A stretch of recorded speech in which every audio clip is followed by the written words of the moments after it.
Hey, I'm Ryan Reynolds. Recently, I asked Mint Mobile's legal team if big wireless companies are allowed to raise prices due to inflation. They said yes. And then when I asked if raising prices technically violates those onerous two-year contracts, they said, "What the f*** are you talking about, you insane Hollywood ass?" So to recap, we're cutting the price of Mint Unlimited from $30 a month to just $15 a month. Give it a try at mintmobile.com/switch. $45 upfront payment equivalent to $15 per month. New customers on first 3-month plan only. Taxes and fees extra. Speed slower above 40 gigabytes. See details.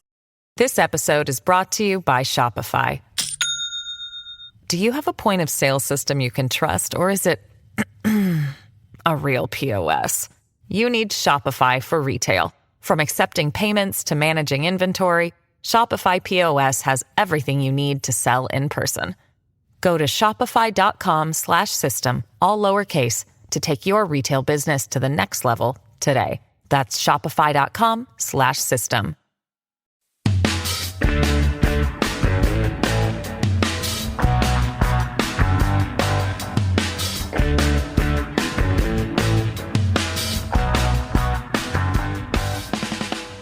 Olá, pessoal! Bem-vindos a mais um episódio de Mil Crimes. Eu sou a Bruna. Como é que está, Jéssica? Oi, Jéssica. Olá, pessoal. Como vocês estão? Tudo bem, meu povo? Tem algum Tudo recado? Bom. Não tenho recados, entendeu? É isso, não tem recados. Eu só queria saber porque nossos ouvintes não mandaram chocolate. Ah, é? De Páscoa, né?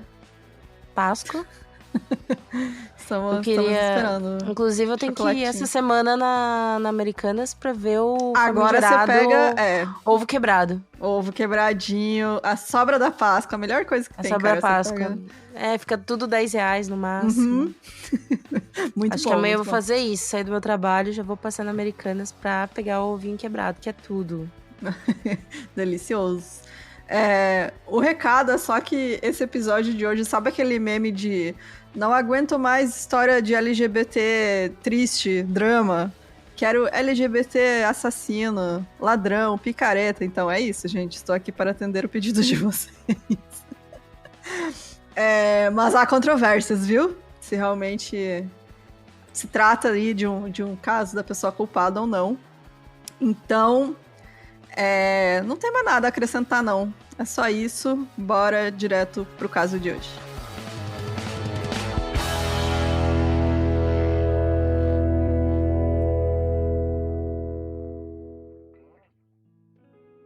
O Eugene Fallini, ele nasceu em 25 de julho de 1875, em algum lugar próximo de Livorno ou Florença, na Itália. Depende da fonte, né? A família diz que foi em Livorno, outras fontes dizem que foi em Florença. Enfim, na Itália.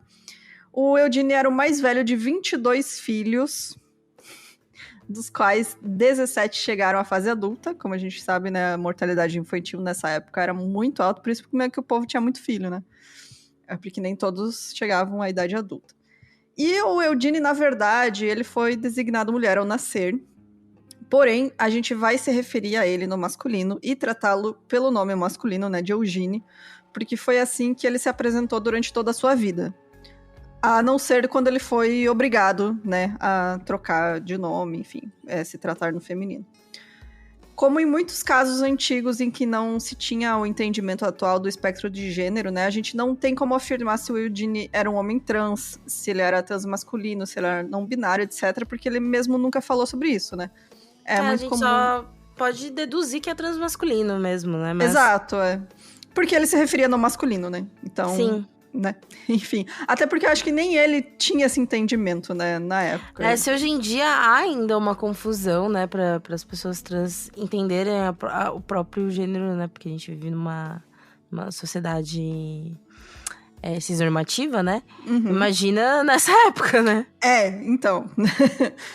o que a gente sabe é apenas que desde criança ele se vestia com roupas consideradas masculinas, fazia atividades consideradas apenas para meninos na época, né? E ele, mais importante, se apresentava sempre usando pronomes masculinos e usando o nome Eugene. Uhum. Então é assim que a gente vai se referir a ele durante o episódio, apesar da maioria das fontes, infelizmente, né, a gente sabe como é, a maioria das fontes sobre esse caso usam o nome de batismo dele, né, e pronomes femininos, mas a gente aqui vai respeitar como o Eugene se apresentava, né. Quando tinha apenas 2 anos, sua família migrou da Itália para Wellington, Nova Zelândia. Seu pai era muito rígido e severo e trabalhava como carroceiro e pescador, entre outras ocupações que conseguia eventualmente. Eugene já se apresentava usando roupas e pronomes masculinos em sua adolescência, procurando trabalhos em olarias e estábulos para conseguir algum dinheiro. Algumas fontes dizem que ele casou com um homem chamado Martello Faleni em 1894, mas logo descobriu que seu marido já era casado e o relacionamento acabou. Mano, já pensou? Então. É nessa época, né? Tipo, você casava num lugar, você ia pra outra cidade, você... Podia ter outra... Inclusive, tem muito, né, de... meu avô tinha 5 famílias, sabe? Exato. E nem assim, de casar a própria identidade da pessoa, né? Foda-se, você vai pra outra cidade, você podia ser outra pessoa. Então, Sim. Né, nessa época aí, era meio cada um por si, assim. Outras fontes dizem que esse nome seria o capitão do navio que mais tarde Eugene trabalhou, e que o nome de seu marido seria Brasile Inocente. Esse casamento teria sido arranjado pelo seu pai, e Eugene conseguiu escapar depois de ser levado a Auckland por seu marido, que já era casado com outra mulher. Ou seja, seguido. Essa história não... Assim, a única coisa que não muda é que o cara realmente era casado com outra pessoa, né? Mas o que muda é isso. Algumas pessoas dizem que foi o Eugene que casou por conta, mas eu acredito que realmente foi o pai que arranjou esse casamento, porque eles queriam dar um jeito, né, no comportamento do Eugene e falar, não, Sim. você tem que ser uma mulher, né? Então, você vai casar. E foi isso. No ano seguinte, em 1895, Eugene conseguiu um trabalho como aprendiz de bordo em um navio e foi embora de Wellington. Sua família já estava farta do seu comportamento, que eles viam como algo inaceitável e não fizeram nenhum esforço para procurá-lo, né? Ou seja, nesse momento tem um desvinculamento, né, disso. A família tentou, né? O pai tentou forçar ele a casar. Desvinculamento não existe, inclusive. Deve ser desvincular. Não sei. Também não sei. Desvincularam-se. Enfim, abandonaram ele, né? Ele, tipo, vou embora, é isso. E a família, tá, beleza, vai tarde, assim. Porque eles achavam que era meio que uma vergonha, assim, na época, né? Porque, imagina. Então, de acordo com um relato que é especulativo, então não se tem fontes concretas sobre o que realmente aconteceu nessa época, a gente só dá pra especular mesmo o que aconteceu. Mas o Eugene teria contado que depois de menos de 2 anos no mar, trabalhando nesse navio, ele estava conversando com o capitão do navio, os dois estavam bebendo, enfim. Esse homem seria, né, o chamado Martello, e aí, sem querer, o Eugene revelou que tinha sido criado como mulher. Ele falou em italiano que a avó... nessa época eles não sabiam, então... Não, ele foi, realmente se apresentou como homem e tal, foi trabalhar no navio. Eu imaginei, porque achei estranho, né, tipo, se enxergassem ele enquanto mulher, aceitarem, né, ele trabalhar no navio. Não iam aceitar de jeito nenhum, porque tinha superstição de mulher a bordo, né, Sim. Nessa época. E também aquela coisa de mulher não pode fazer trabalho braçal, né? Sim. Os únicos trabalhos que mulheres conseguiam na época era, sei lá, lavadeira, sabe? Essas coisas relacionadas a isso, a questão doméstica, a questão do lar, né? E o Eugene é interessante até que ele sempre procurou trabalhos braçais, assim. Sempre, a vida inteira, ele foi atrás de trabalhos que eram, assim, exclusividade masculina na época, né? Então, nessa conversa, estava bebendo com o capitão, e aí ele falou que a avó, ele tinha muito carinho pela avó, porque a avó era a única pessoa que aceitava ele como ele era. E aí ele contou que ela se referia a ele como Piccolina, que significa pequena em italiano, mas é no feminino, né? Piccolina. E aí o capitão já ficou meio assim, tá, peraí, desconfiado. E, embora não tenha evidências comprovadas dessa história, o Eugene também foi condenado ao ostracismo pelo resto da tripulação, né, do navio. E aí dizem que ele foi, repetidamente, então, foi descoberto e foi estuprado pelo capitão. Putz. Porque o Eugene foi desembarcado quando estava grávido, em 1898. Largaram ele num porto próximo em Newcastle, que também fica na Austrália, perto de Sydney.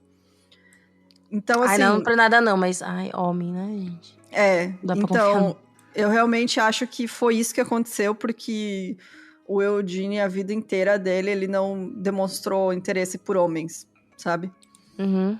Então, provavelmente foi isso que aconteceu, assim, que ele foi descoberto, foi abusado, e aí largaram ele pra fora do navio, por toda a superstição, né? Ah, não pode ter mulher, e ele foi visto como mulher, né?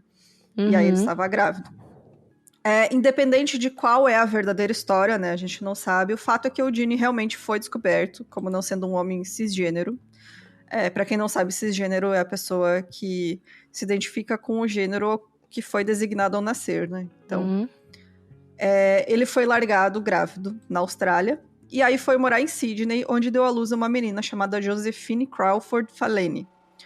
O Eugene deixou a filha sob os cuidados de uma mulher italiana conhecida como Senhora De Angelis, em Double Bay, que fica no subúrbio de Sydney. Essa mulher passou a criar a Josephine, né? Então ela foi criada pela Senhora De Angelis, a quem ela chamava de avó. Era uma figura materna para ela, né? E a Senhora De Angelis era muito querida, enfim. E o Eugene disse para ela... na verdade, a Senhora De Angelis disse para Josephine que o pai dela era um capitão de navio, mas ela sabia que o Eugene tinha parido ela, né? E ela via como a figura materna. Uhum. Chamava de mãe, enfim. O Eugene trocou de nome em Sydney, assumiu uma identidade nova chamada Harry Leo Crawford, que seria um imigrante escocês. E ele raramente visitava a filha Josephine, que sabia da sua verdadeira identidade. Uhum. Aquela coisa, cidade nova, novo eu, né? Mudar de identidade. E aí, como eu comentei, era muito fácil nessa época, então ele realmente assumiu outro nome ali. Ele virou o Harry. Não tinha tanto BO, né? Não, era fácil, né? Você só falava, não, esse é meu nome, ok. Sim. Ninguém vai questionar, né? Ainda mais porque nessa época tava vindo muito imigrante na Austrália, né? Muita gente indo trabalhar lá, então... Quem é que vai duvidar, né, de um cara que faz trabalho braçal, assim? Ele diz, não, eu sou da Irlanda. Ah, ok. Sim. Da Irlanda não, da Escócia. ¿Hablas español? Sprichst du Deutsch? If you've heard that sound from Babbel before, I bet you do. Babbel is the science-backed language learning app that actually works. With quick 10-minute lessons handcrafted by over 200 language experts, Babbel gets you on your way to speaking a new language in just a few weeks. With over 16 million subscriptions sold and a 20-day money-back guarantee, just start speaking another language with Babbel. Right now, up to 55% off your Babbel subscription at babbel.com/Spotify podcast. Spelled BABBEL.com/Spotify podcast. Rules and restrictions may apply. O Eugene trabalhou em Sydney para patrões que não se importavam com o seu jeito rude e introspectivo. Imagino que depois, principalmente depois da situação toda, o quanto que ele deve ter ficado mais fechado, né? Ele já era uma pessoa muito reservada, né? E com o tempo, acho que também ele passou a vida inteira com medo de ser descoberto, né? Então, ele era realmente uma pessoa muito, muito fechada, assim. Ele não conversava muito, não tinha amigos próximos. Então, ele era uma pessoa muito reservada mesmo. Sim. Ele teve uma série de trabalhos braçais em uma fábrica de carne, hotéis e lavanderias, uma empresa de borracha e no serviço privado. Ou seja, esse daí trabalhou. Tudo que dava pra fazer, ele fazia. Em 1912, ele era jardineiro e motorista do Dr. J.R.C. Clarke de Warronga, onde conheceu Annie Birkett, que também trabalhava para o mesmo patrão.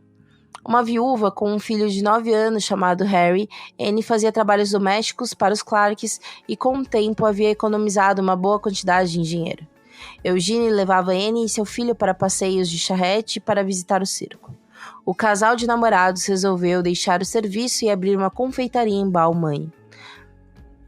Alegando ser também um viúvo de 38 anos, filho de um mestre marinheiro, também chamado Harry Leo Crawford, Eugene se casou com Annie em 19 de fevereiro de 1913 no presbitério metodista e embarcou em uma breve e tempestuosa vida familiar. Os vizinhos relataram mais tarde que o casal brigava com frequência, principalmente depois que a filha de Eugene, Josephine, reapareceu. Era uma relação, assim, não muito amigável. Eles estavam sempre discutindo. Uhum. E aí, enquanto o jovem Harry Birkitt, na época, então, né, com 15 anos de idade, aí já tinham passado alguns anos, ele foi viajar por um tempo. Nesse fim de semana que ele estava fora, o Eugene e a Anne aproveitaram o fim de semana, em 1917, para fazer um piquenique em Chatswood. E aí, quando o Harry voltou para casa, a mãe dele tinha desaparecido. Ele perguntou pro padrasto, né, pro Eugene, aonde está a minha mãe. E ele falou assim, não, ela deixou a gente pra ficar com outro homem. Mano. Do nada, assim, do nada. E assim, o Harry, ele tinha uma relação muito próxima com a mãe dele. E ele achou muito estranho. Mas ele era um adolescente, né? Ele não questionou muito. Por mais estranho que fosse, essa história não era impossível, porque a Anne e o Eugene estavam brigando muito nos últimos tempos. Ela até tentou sair de casa uma vez, né, levando o Harry junto. Então ele, assim, achou estranho, mas pensou, tá, pode ter acontecido, sabe? Não é impossível, porque eles realmente... Não é algo que nunca aconteceria. O casamento realmente não estava indo bem. O que foi estranho pra ele foi ela não ter levado ele junto, sabe? Ou avisado ele, enfim. E aí, naquela mesma semana, né, que isso aconteceu, em 2 de outubro, o corpo de uma mulher foi descoberto em um local chamado Lane Cove, que fica próximo de um lago. Este corpo estava carbonizado além do reconhecimento e tinha sido aparentemente espancado. O Eugene não relatou o desaparecimento da esposa e mesmo sem saber ler e escrever, ele comprou um jornal que noticiava, né, tinha essa notícia do corpo que foi encontrado, e aí ele pediu pro Harry para ler a notícia para ele, que ele estava interessado em saber o que estava escrito lá. Mano. Que é muito suspeito, muito suspeito. Muito suspeito. Um par de sapatos, um dos pés com a sola consertada e algumas joias foram os únicos pertences encontrados com o corpo carbonizado descoberto no início de outubro de 1917. Infelizmente, o legista não pôde ter certeza se ela foi assassinada ou tirou a própria vida. Ele não encontrou marcas de violência, embora parecesse que ela provavelmente foi queimada viva. Apenas um recipiente vazio de querosene e uma caneca esmaltada ofereciam qualquer pista sobre sua morte. O chamado Mistério de Lane Cove foi amplamente divulgado em todo o país. As pessoas se aproximaram para ver os restos mortais e o local onde o corpo havia sido encontrado.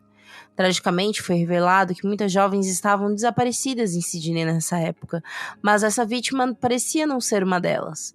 Como resultado, os meses passaram e o caso esfriou, até que finalmente foi arquivado e esquecido. Principalmente sem evidências, né, gente? Nessa época não tem muito o que fazer, né? Tipo, se ninguém viu nada, sabe? Não tem o que fazer. O Eugene, então, ele se mudou com o Harry, né, o seu enteado. O Harry depois foi morar com outros familiares em... Gente, o nome dessa cidade eu achei massa. Ulumulo. Ele foi morar em Ulumulo. E aí, em 1919, ele conheceu Elizabeth King Ellison, que era conhecida como Lizzie, e ele se apaixonou de novo, né? Eles se casaram em Canterbury, em setembro daquele ano, com Eugene novamente dando seu nome como Harry Leo Crawford, local de nascimento como Escócia e sua ocupação como engenheiro mecânico. A Lizzie tinha mais de 50 anos nessa época já. É interessante, o Eugene, ele aparentava ser muito mais velho. Muito. Sim, eu fui ver aqui a foto dele, né? Principalmente, eu acho, pelos tipos de trabalho que ele fazia, assim. Era muito Sol, trabalho né? braçal, né? Oi? Sol também, né, gente? Isso, muito trabalho no sol, enfim. Então ele parecia realmente bem mais velho do que ele era. Mas agora já era 1920. O Harry, né, que era o enteado dele, tinha 17 anos. E ele tinha cada vez mais suspeitas sobre o padrasto e o desaparecimento da mãe, porque ele realmente não teve mais notícias da mãe dele, né? Ele era muito próximo da mãe e ele não conseguia entender por que ela tinha simplesmente abandonado ele e nunca mais dado notícias. Como eu comentei antes, né? Ele até entendia ela ir embora com outro homem, mas eventualmente ele achou, ela vai dar notícia, vai tentar entrar em contato comigo. Porque não tem por que ela fugir do filho, né? Sim, não tem porque... a briga não era com eles, né? Exato. Com ele, no caso. E ainda mais que eles eram próximos, então... Né, ela era viúva, o pai dele tinha morrido, enfim, ela era bem próxima do filho. E aí ele acreditou por muito tempo que ela tinha ido morar com uma tia com uma tia dele, né, uma irmã dela, em Kolgará, e decidiu ir visitar essa tia. Mas, estranhamente, a tia também não teve notícias da mãe dele desde que ela tinha desaparecido. Porque não tem telefone, né, gente? Não tem rede social. Então, as pessoas, para mandar notícia por carta, telegrama, e, né, enfim, era difícil você manter contato. Então, você fica sabendo de uma coisa, você vai acreditar e vai assumir que aquilo é verdade, né? Porque você tirar a prova daquilo é um empenho muito grande, né? Viajar nessa época também era muito difícil. Então tem todos esses empecilhos, ainda mais a Austrália, né, gente, que, né, já era um país em desenvolvimento aí, que não tinha tanta tecnologia também na época, enfim. E aí ele foi lá, chegou nessa tia finalmente, né, falou, vou tentar ir atrás da minha mãe, porque até hoje ela não deu notícia. Sumiu, né, não falou nada. E descobriu que ela realmente tinha sumido. Então Harry, ele começou a lembrar dos acontecimentos estranhos após o desaparecimento de sua mãe. Seu padrasto, que não sabia ler nem escrever, chegando com um jornal e a notícia do corpo carbonizado que havia sido encontrado. Ele também achou que em uma ou duas ocasiões distintas, seu padrasto havia tentado matá-lo, mas mudou de ideia e desistiu no último minuto. Uma dessas vezes teria sido logo depois que voltou de viagem, depois que sua mãe desapareceu, onde Eugene o levou para um local que era notório pelo número de suicídios, chamado The Gap, onde ele jogou pedras em cima do penhasco. Eugene tentou fazer com que o menino se aproximasse da borda, mas ele recusou. Ou seja, né, tentou eliminar, né, alguém da família. Mas era o elo ali, né, que ele tinha entre a Anne ainda, né, então, sei lá. A outra ocasião teria sido numa noite, cerca de uma semana depois. O Eugene levou o Harry para um matagal perto de Manning Road e pediu que ele cavasse um buraco. O Harry cavou, mas o Eugene, ele parecia meio emocionado, assim, e pegou a pá e jogou no meio dos arbustos e eles voltaram para a cidade. Tipo, sem falar nada. E aí, imagina ele, anos depois, lembrando essas cenas e começando a cair a ficha, assim, tipo... Mano... Ele ia me empurrar, depois ele ia me matar e fez eu cavar minha própria cova. E aí que ele ficou, tá. Eu sou muito trouxa, é isso que eu ia pensar. Nossa, eu sou uma trouxa. Ele era adolescente, né, mano? Ele tinha 15 anos na época que isso aconteceu, então, sabe, adolescente. Adolescente é isso aí, não pensa direito, né? E aí quando ele tava mesmo, depois... gente, tá louco. Mais velho, ele começou a lembrar dessas coisas e falou, putz... Ele não falou putz, né, gente? Mas enfim. Aí, em junho de 1920, o Harry Bickert finalmente decidiu ir até a polícia, informou eles sobre o desaparecimento da mãe. Ele também contou sobre o comportamento estranho do padrasto, né? E a polícia conseguiu recuperar os sapatos e as joias que pertenciam à mulher não identificada, que tinha sido enterrada no cemitério Rookwood. O Harry reconheceu esses objetos imediatamente como sendo de sua mãe, e ele até lembrou de quando o padrasto tinha consertado uma das solas do sapato. Que é o sapato que ela usava, uma das solas, né, tava remendada, e ele falou, não, inclusive foi o meu padrasto que consertou essa sola. Então, realmente é a minha mãe. Ele reconheceu as joias, tudo. Com a vítima carbonizada finalmente identificada e as acusações de seu filho, os policiais foram atrás do seu principal suspeito de assassinato, o viúvo de Anne.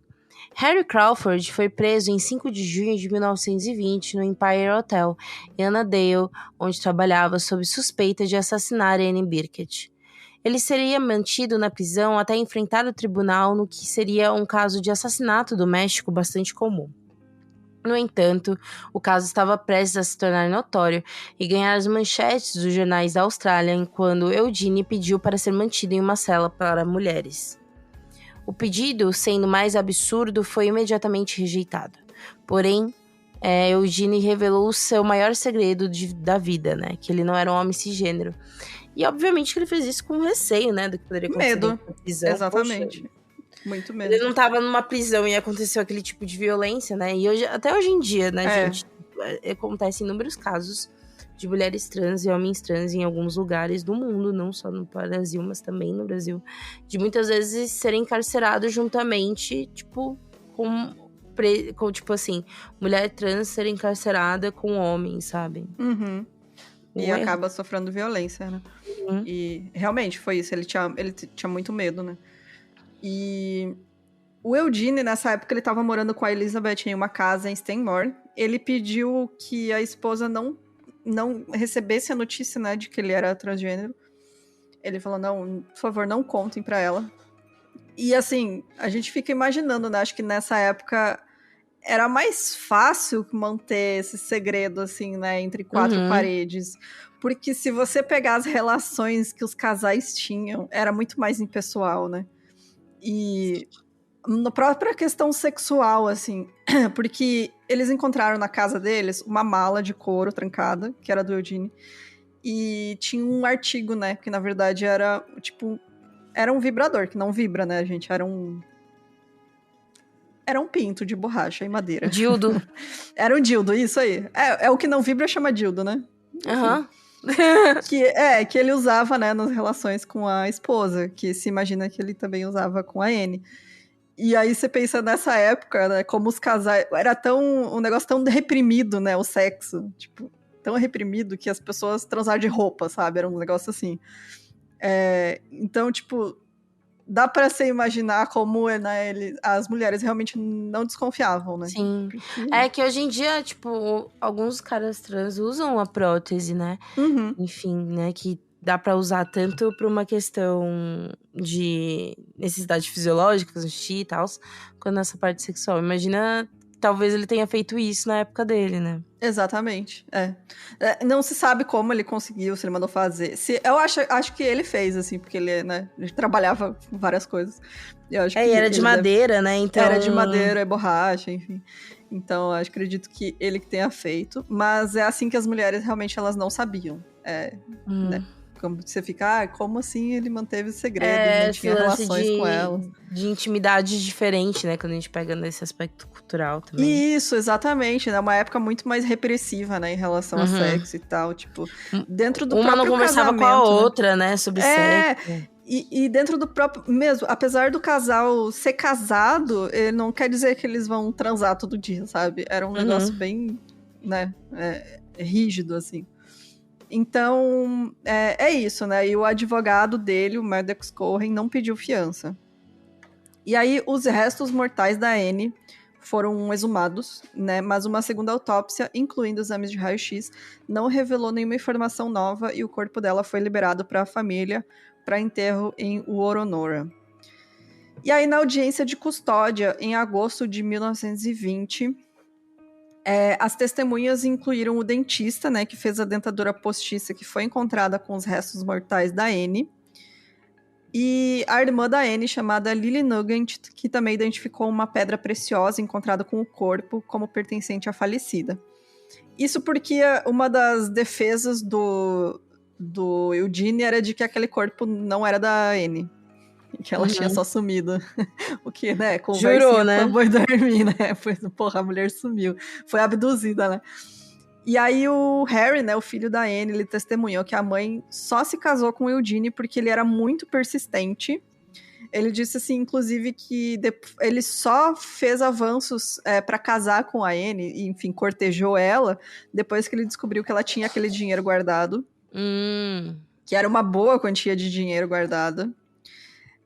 E que depois disso sempre tiveram brigas e eles nunca foram felizes. Então ele mencionou também que depois de uma dessas brigas, ele e a mãe, eles foram para casa da tia dele, né, a irmã da Anne, e depois para outro local. E quando o Eugene... E o quanto o Eugene preocupou a mãe dele em um incidente quando ele encontrou os dois e, assim, quebrou um monte de coisa. Brigou feio, ficou violento. O Harry também, ele deu mais detalhes sobre a história da viagem com o Eugene para aquele local chamado The Gap, né, do penhasco, enfim. E ele também testemunhou que o Eugene tentou atraí-lo por cima da cerca até a beira do penhasco. O advogado do Eugene, o Maddox Cohen, se opôs ao depoimento sobre ter sido levado para cavar buracos no matagal, mas o magistrado permitiu, alegando que indicava o estado de espírito do Eugene. Porque não tinha relação com o assassinato da Anne, mas, né, dava aí pra entender o comportamento dele, enfim. Sim. Alguns dias depois da audiência de custódia, o magistrado, o Sr. Gale, foi criticado em um jornal de Sydney por escoltar pessoalmente ao tribunal e fornecer, entre aspas, assentos VIP para um ator e atriz popular na época. O artigo dizia o seguinte: lugares VIP no julgamento de assassinato. Porque deve ter virado um circo nessa época, né? Foi, nossa. Foi com realmente. o rolê dele ser um cara trans, enfim. É. Foi registrado em uns jornais diários durante a semana que antes que a primeira testemunha do dia, no caso Falene, fosse colocada nos assentos, o magistrado, o Sr. Gale, escoltou o Sr. Graham Browe e a Sra. Mary Tempest, o conhecido ator e atriz. Eles ocuparam assentos adjacentes à mesa de advogados e pareciam muito interessados no processo. Eugene Falene, conhecido como Homem-Mulher, é acusado de assassinato. Muitas pessoas vão aos tribunais de polícia para ouvir casos de assassinato e olhar pessoas acusadas de crimes. É uma forma mórbida de curiosidade, geralmente não encorajada pelos magistrados. Às vezes, a Suprema Corte desaprova tanto que adverte o público. O Sr. Gale parece ter visões diferentes. Ele ainda traz seus amigos e dá a eles camarotes para o show, ou seja, Nossa, completamente. Eu achei super interessante botar esse artigo porque, tipo, cara, é 1920, sabe? Uhum. O negócio dos caras cagando na cabeça do juiz. Continuando o artigo aqui, eles falam o seguinte: é inteiramente desejável que a justiça seja administrada abertamente e sem qualquer sugestão de ocultação, mas isso não é o ponto. Embora haja muito sobre as formas e cerimônias de tribunais que parecem não ser melhor do que um ritual arcaico pouco convincente, uma certa austeridade e indiferença nos administradores das nossas leis devem ser elogiados. Um magistrado é esperado que leve a sério sua alta posição. Sem dúvida, o Sr. Gale é um magistrado completamente competente e sincero, mas nesse caso ele parece, lamentavelmente, ter esquecido a dignidade de seu cargo e tudo que ele representa. Ele definiu um péssimo precedente que, espera-se, não será seguido. Tribunais não são shows de entretenimento e espectadores ociosos não devem ser conduzidos em seus bancos para pontos de vantagem especiais. Do mero público na corte do Sr. Gale, Falene foi escondido por uma tela azul. Os amigos do Sr. Gale estavam tão posicionados que, para eles, ele estava mais preocupado. Por quê? Então, eu achei super interessante, tipo... E eu conseguia o link pro print do jornal da época, assim, de 1920, né? O artigo é uma notinha, assim, só. Mas é os caras sentando o cacete no juiz. Eu achei muito interessante. Porque, né, você tem que ter aí né, tem que ser boludo pra você conseguir, né, criticar um juiz no jornal. E os caras realmente não tiveram vergonha. Eles acharam um absurdo ele colocar lá o ator e atriz famoso com os melhores lugares do julgamento. Mesmo, né, galera? Porra. Eu também acho, realmente. E, né, hoje em dia a gente vê coisa muito pior e nada acontece, né? Mas, enfim. Exato. No julgamento de Eugene Falene por assassinato em outubro de 1920, o caso Homem-Mulher causou sensação na imprensa, com o acusado aparecendo primeiro em um terno masculino e depois em roupas femininas, conforme ordenado pelo tribunal. O promotor afirmou que Eugene era tão prático em enganar que conseguiu convencer 2 mulheres por anos que era homem. Uma grande multidão assistiu quando Eugene foi detido no Tribunal Central da Polícia sob acusação de assassinato. A mídia enlouqueceu com essa história, e o caso do homem-mulher assassino se tornou internacional. Eugene foi ridicularizado e rotulado como uma aberração e um degenerado. Ao comparecer no tribunal, foi saudado por uma grande multidão de curiosos, querendo vislumbrar o famigerado prisioneiro que chegava vestido com terno de homem, gravata e chapéu. Eugene se declarou inocente e foi levado a julgamento com fiança recusada. E é aquela coisa, né? O mais triste de tudo isso é que, assim, não é... A galera tava mais julgando ele por ser um cara trans do que por ter cometido crime, entendeu? Com certeza. Porque, né, quantos assassinatos de homens que matam as esposas acontecem? Já acontecia muito nessa época e foda-se, né? Ninguém dava bola. A não ser que fosse uma mulher rica, enfim, né? E aí, o caso dele explodiu justamente por isso, né? E aí ele foi mais julgado por ser não ser um homem cisgênero do que por ter matado a esposa. Porque eu realmente acredito que ele matou ela. Uhum. Pra mim, porque assim, não tem outra explicação, gente. Realmente era o corpo dela, enfim. E sempre é a pessoa mais... Assim, geralmente é a pessoa mais próxima, geralmente é o marido, né? E ele tinha motivos pra ter matado ela, a gente vai descobrir isso mais pra frente, mas... É isso, assim, ele realmente é muito triste que ele foi julgado, ele deveria ter um julgamento justo, né, pelo assassinato que ele cometeu e acabou não acontecendo, né. Como em outros casos que a gente teve, né, onde mulheres foram julgadas, tipo, a vida sexual dela e não pelo crime que ela cometeu, né. Sim, Também é muito mesma absurdo. lógica. É quando você participa de algum grupo minoritário, assim, no geral, tipo, se tu for mulher, se tu for uma pessoa LGBT, se tu for negro, tudo isso vai na frente, sabe? Como uma grande agravante, né? Exato. Então, é isso. Ah, e além do assassinato, ele também foi julgado por fraude de gênero, algo assim. Eu não consegui encontrar de novo. Mas eu imagino que sim, né? Que também tem a ver com questão de documentos, né? Porque querendo ou não... Sim, claro, ele também, né, identidade falsa, enfim, mas ele viver como um homem era crime. E por isso que ele ficava em segredo, né, ele tinha muito medo, tanto que ele instruiu a filha, né, a Josefina, a não contar pra ninguém, justamente porque ele sabia que ele ia ser preso só por isso, assim. Se alguém descobrisse e falasse pra polícia, ele ia ser preso. O julgamento, então, foi um dos mais sensacionalistas da história australiana, com as galerias públicas lotadas. E aí, durante o julgamento, né, o Eugene escolheu se vestir de mulher. Eu acho que até para evitar, né, esses julgamentos, enfim, para tentar amenizar um pouco, né, a situação. Os seus advogados argumentaram que a coroa não tinha provas de que o corpo era realmente da Annie Birkett. Além disso, as provas contra o Eugene seriam circunstanciais. E, portanto, não era possível provar, além de qualquer dúvida razoável, que o Eugene cometeu o assassinato. Mas acho que nessa época aí, todas as provas são meio que circunstanciais, né? Porque... Sim, não tem, né, como. A não ser que você seja pego ali na hora, né? Ah, não, coberto de sangue, né? Não, toda prova é circunstancial. Uhum. O promotor recebeu permissão para tratar a filha do Eugene, a Josefine, como uma testemunha hostil, que significa que é uma testemunha que pode ser contrária à posição de quem a chamou. Ou seja, ela ia querer defender, né, o Eugene, e aí, por conta disso, ela não foi chamada para depor no julgamento, mas o depoimento dela para a polícia foi usado. Por ela ser Sabiam se ela tinha uma boa relação com ela? Tinha, assim, depois, né? Depois que ela cresceu um pouco. Assim, era meio distante, assim, né? Porque claro, a própria Josefine fala... né? Que ela foi criada pela senhora... A senhorinha lá que criou ela. E aí eles tinham uma relação meio, assim... Às vezes discutiam, sabe? Se bicavam. Não era uma relação muito boa, não. Mas, assim, não era nada violento, não era nada abusivo, sabe? Era só... afastado mesmo. Uhum. Nessa declaração que deu à polícia, Josefine contou sua história, como havia sido criada pela senhora Angelis até seus 12 anos, quando ela morreu.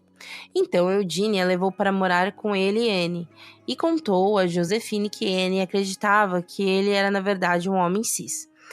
Ela deveria chamá-lo de pai e não contar a ninguém a verdade. Josefine também contou que ouvia o casal brigar constantemente e avisou Eugene que um dia ele seria descoberto por Annie. Ela afirmou que esse dia chegou em 1917, quando Eugene contou que Annie havia descoberto tudo e queria o divórcio. Uma das testemunhas de defesa era o homem chamado David Lowe. Ele contou que, enquanto estava a caminho do trabalho, viu uma mulher com uma mala se comportando de maneira estranha, que desapareceu no matagal a 200 metros de onde os restos queimados foram encontrados. O inspetor de polícia Myers foi um dos que, no inquérito original, sugeriu que o corpo pode ter sido de uma mulher que se incendiou acidentalmente.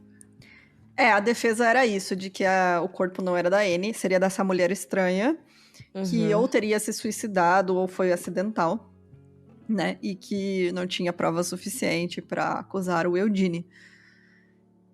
Ele se declarou inocente do assassinato, né? Mas, enfim, né? O júri levou só 2 horas para chegar ao veredito e ele foi condenado, né? Foi sentenciado à morte. Questionado se ele tinha algo a dizer, o Eugene consultou seu advogado antes de responder. Estou há 3 meses em Long Bay Gaol, que seria a prisão, né? Estou perto de um colapso nervoso. Não sou culpado, meritíssimo. Não sei nada desta acusação. Foi apenas por meio de evidências falsas que fui condenado. E aí, em meados de outubro, o Eugene entrou com um recurso, né, contra a condenação com base no seguinte, abre aspas, que o veredito do júri foi contra as provas, que as provas apresentadas pela coroa eram fracas e meramente circunstanciais, que o caso contra o acusado instaurado pela coroa foi destruído pelas provas das testemunhas médicas da coroa, que a identificação do apelante com alguma pessoa alegada pela coroa de ter sido vista nas proximidades do local onde o corpo carbonizado foi encontrado foi insatisfatória e que, devido à prostração nervosa no julgamento, o apelante foi fisicamente incapaz de fazer uma declaração dos fatos, o que seria respondido às provas circunstanciais. Ou seja, né, eles estão dizendo, não tinha prova suficiente, por causa da bagunça do julgamento que tava aquela baderna, ele ficou com medo e não conseguiu depor, enfim, né. E uma desculpas. Eu realmente acho que não foi um julgamento justo, mas que foi o Eugene. Foi Sim. ele, assim, realmente não tem outra pessoa, a mulher não sumiu simplesmente e nunca mais deu notícia. Do nada. É. O Tribunal de Apelações Criminais rejeitou o caso, concluindo que, se o júri original chegou à conclusão de que o acusado era a pessoa que causou a morte da mulher, não importa por que meio, era justificado encontrar o veredito de culpado. A sentença de Eugene foi comutada para prisão perpétua, mas a questão de sua identidade de gênero e o suposto engano dela foi muito divulgado na imprensa popular, que o retratou como um monstro e um pervertido. Amigos de Eugene e trabalhadores da reforma prisional fizeram petições em várias ocasiões por sua libertação. Em fevereiro de 1931, supostamente após uma visita de 1 hora com um prisioneiro, o ministro da Justiça da época, chamado Joey Lamaro, concedeu a Eugene sua liberdade com base que ele tinha quase 60 anos e não gozava de boa saúde. Ao deixar o reformatório feminino de Long Bay, Eugene foi levado de carro para um destino desconhecido, com a condição de continuar vivendo como mulher, como havia vivido nos anos que foi preso. Que merda, né? Tipo... Imagina, você tem sua liberdade, mas nem tanto, né? Pra mim, foi tipo uma segunda prisão pra ele, sabe? Exatamente. E tanto que, né, ele teve que ficar na prisão feminina, mas ele, né, tinha que se apresentar como mulher. Ele não podia mais ser o Eugene. Dúvidas foram novamente levantadas pela imprensa sobre o caso, pois não havia certeza de que o corpo era de Annie Birkett. As fraturas cranianas e o efeito do incêndio, a possibilidade de envenenamento e a falta de provas definitivas que Eugene havia sido assassinado. Havia assassinado. Oh, caralho, tô uma porra hoje. De novo. Dúvidas foram novamente levantadas pela imprensa sobre o caso. Não havia certeza se o corpo era de Annie Birkett, as fraturas cranianas e o efeito do incêndio, a possibilidade de envenenamento e a falta de provas definitivas de que Eugene a havia assassinado. Ou seja, né, tipo, a galera toda hora falou, mas não sei se era mesmo ela. Bem nesse pique. Mas, né, eu acho que era assim, tipo, tinha os pertences dela, enfim. Eu não acho que o filho teria identificado, né, os objetos, se não fosse ela. E assim, a possibilidade de, sei lá, os objetos terem sido plantados em outro corpo é muito, sabe, não faz sentido nenhum. Então, é sempre a explicação mais simples, né, gente? Então, né, de que realmente foi a Annie. E aí, a história que a gente sabe, assim, que teria acontecido realmente, porque o Eugene teria dito posteriormente para a polícia. Ele contou, teria confessado, né, o que realmente aconteceu. Eu não consegui encontrar, assim, se ele realmente falou isso ou se é especulação, mas, né, de acordo até com os depoimentos da filha dele, enfim, a história seria mais ou menos a seguinte. Um vizinho, não se sabe como, descobriu, né, que o Eugene não era um homem cis, e contou pra Annie, né? E aí, a Annie, em 1º de outubro de 1917, ela já estava com ideia de divórcio, né? Ela queria se divorciar por conta disso. E aí, ela sugeriu que eles fizessem um piquenique perto do rio Lane Cove, né? E aí, durante esse piquenique, ela teria contado que tinha descoberto tudo, e eles brigaram, e, né, depois que ela revelou essa intenção de deixar ele, E Eugene relatou que durante essa discussão, a Anne teria escorregado e caiu e bateu a cabeça em uma pedra.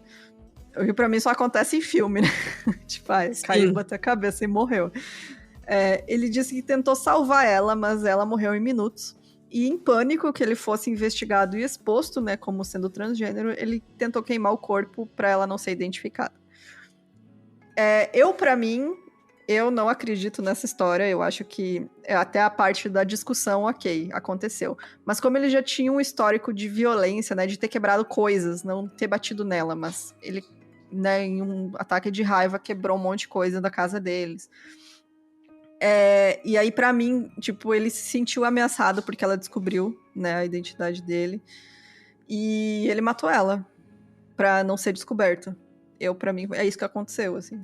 E aí ele, enfim, queimou o corpo pra não identificarem ela e tal.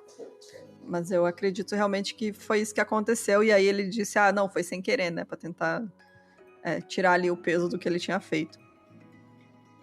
Depois de ser solto, o Eugene assumiu o nome de Jean Ford, né? A senhora Jean Ford.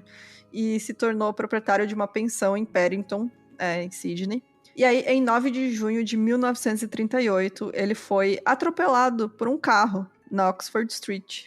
E ele morreu devido aos ferimentos no dia seguinte, né, no dia 10 de junho de 1938, no hospital de Sydney, aos 62 anos de idade. Então, ele aproveitou... Quantos anos? 7 anos de liberdade. Uhum.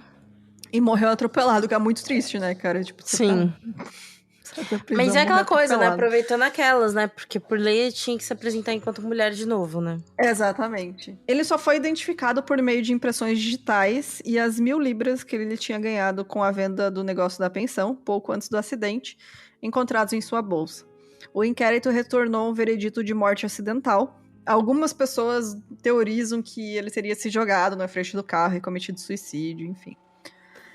A notificação do funeral do Eugene foi anunciada sob sua última identidade, né, que seria a senhora Jean Ford, e ele foi enterrado na seção da igreja da Inglaterra do cemitério de Rookwood.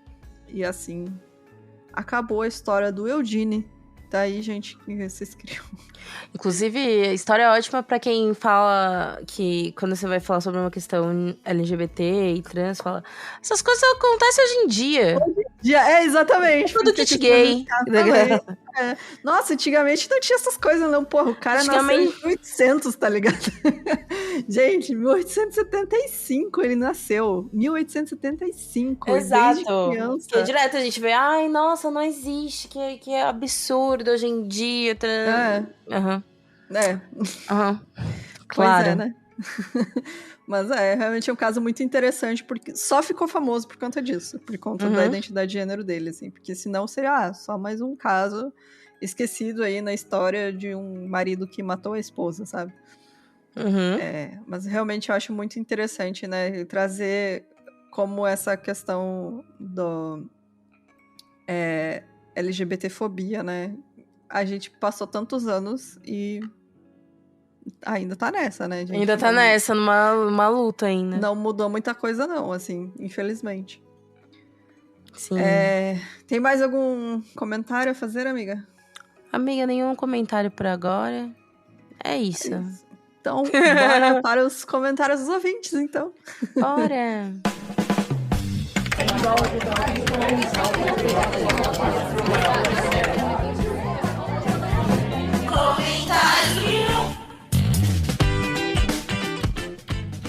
Vamos começar pelos comentários da nossa caixa de perguntas? Vamos!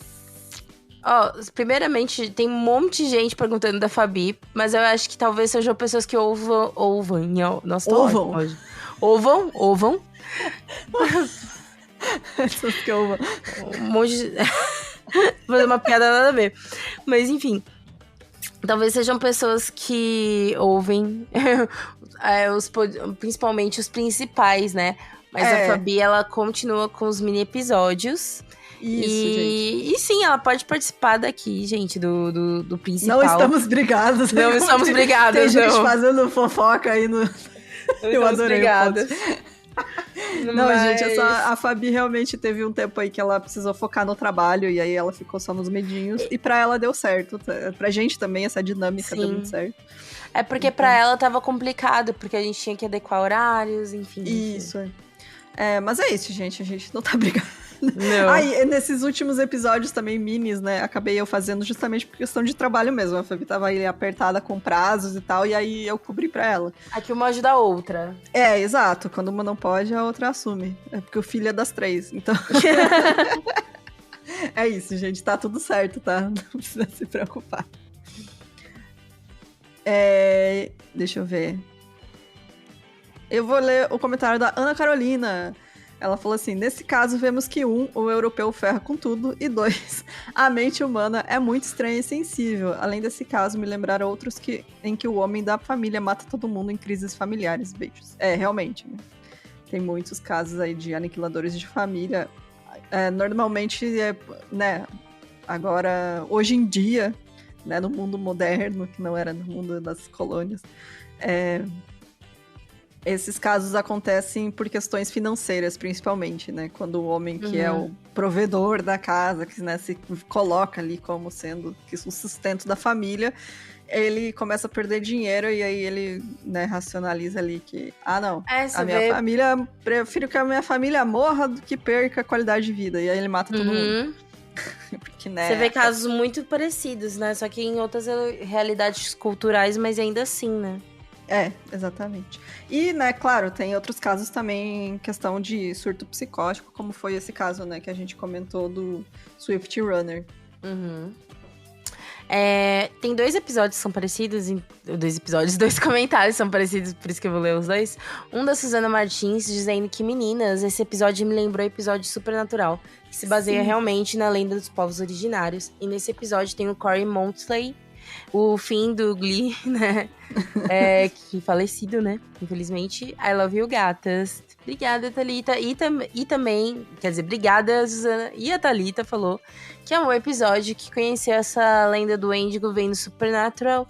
Essa história daria um ótimo filme, mas não deixa de ser muito triste. Imagino que a esposa não passou sabendo que ia morrer, né? Sim, velho. Sim. Eu acho que deve ser a pior aflição, né? Saber que você vai morrer.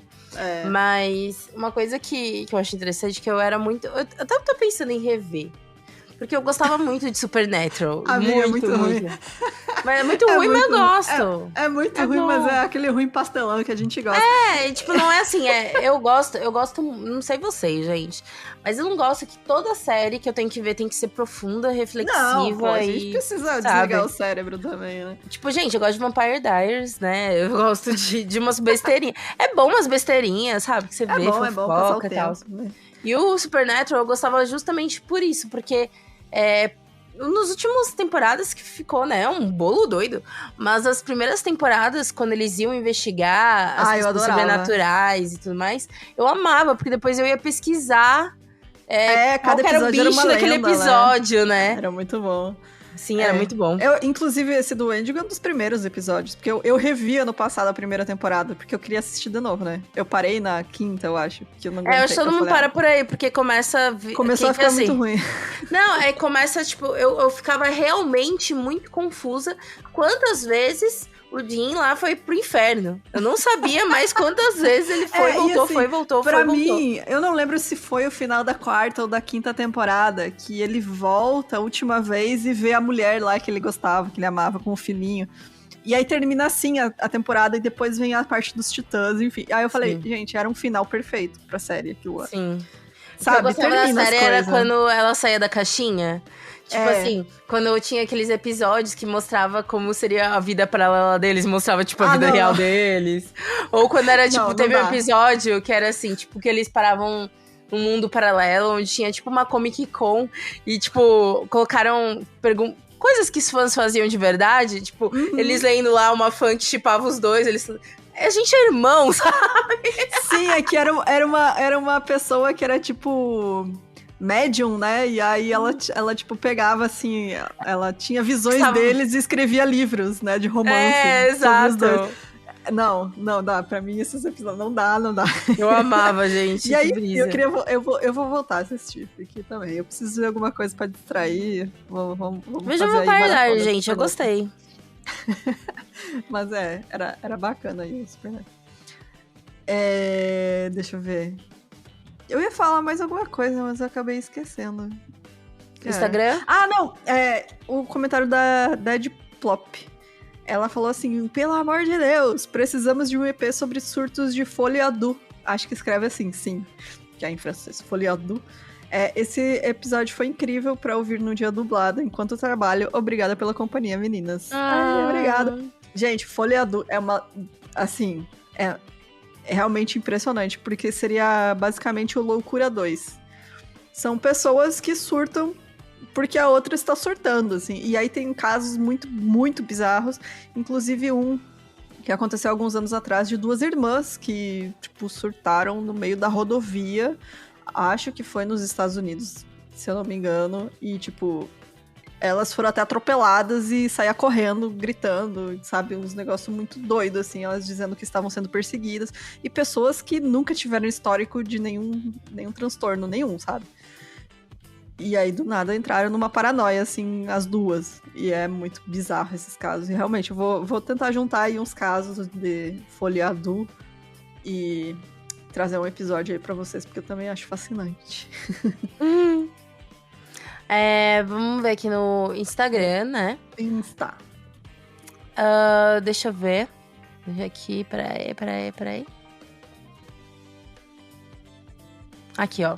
A Ana Júlia falou... Amo ouvir o 1001.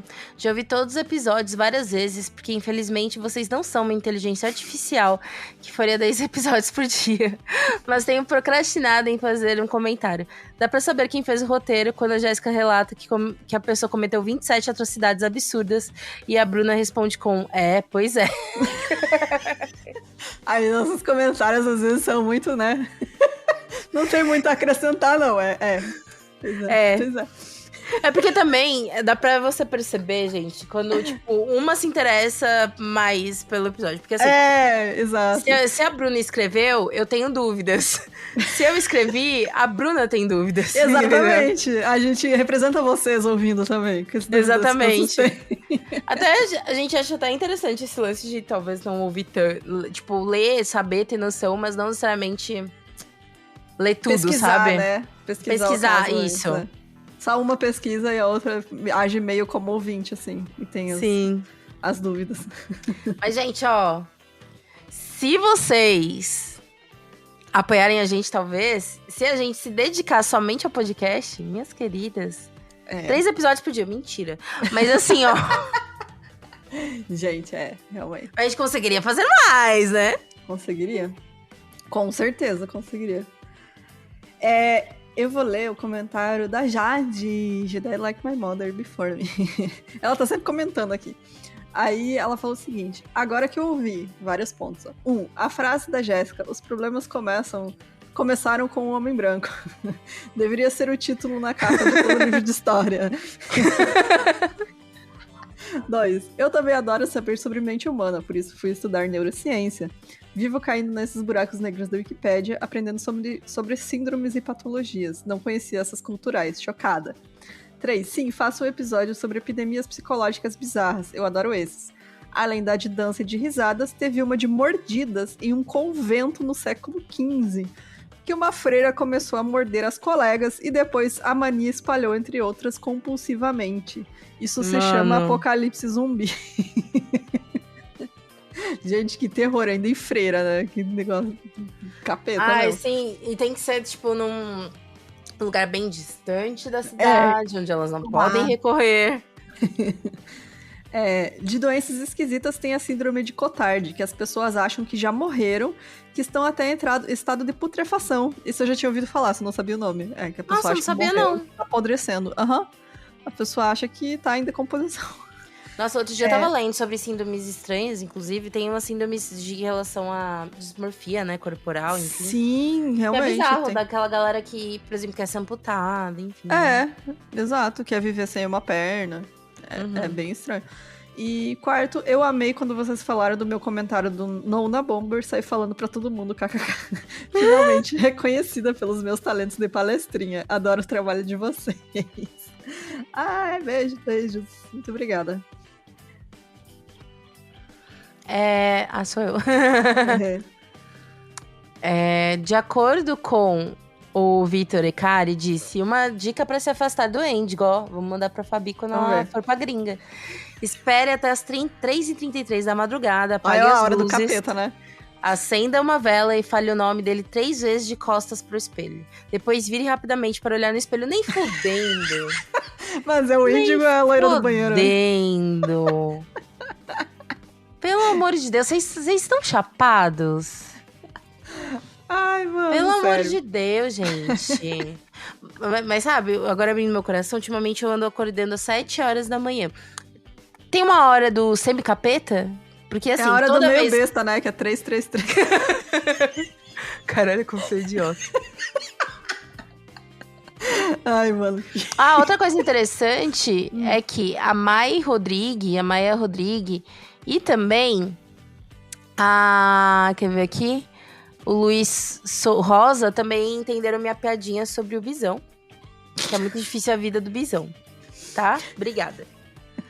Que eu quase retirei a piada, porque eu falei completamente aleatória, né? Eu vou terminar então com o e-mail que a gente recebeu da Grace. A Grace falou o seguinte: meninas, em dezembro do ano passado, o Spotify me sugeriu os episódios do Joseph Mengele e resolvi ouvir. Foi paixão à primeira escutada. Amei a forma como vocês roteirizam, o cuidado, o respeito e, claro, as piadas quando cabem. Resolvi fazer uma coisa que a Bruna odeia. Comecei a ouvir desde o primeiro episódio, em janeiro deste ano. Vocês me fizeram muito companhia e amei conhecer a trajetória. Todas as histórias da Fabi, Bruna perdendo a timidez e Jéssica chegando. A cada história de pandemia e desespero com o desgoverno do Bozo, eu sentia como se vocês estivessem ainda no passado e eu fosse uma enviada do futuro falando que ia passar. Ontem escutei o último episódio e agora tô sentindo um vazio. Vou ter que esperar toda semana? De qualquer forma, obrigada pela companhia dos últimos meses e pelo trabalho incrível de vocês. Ai, muito obrigada, Grace. Ai, eu adorei. Obrigada. Enviada do futuro.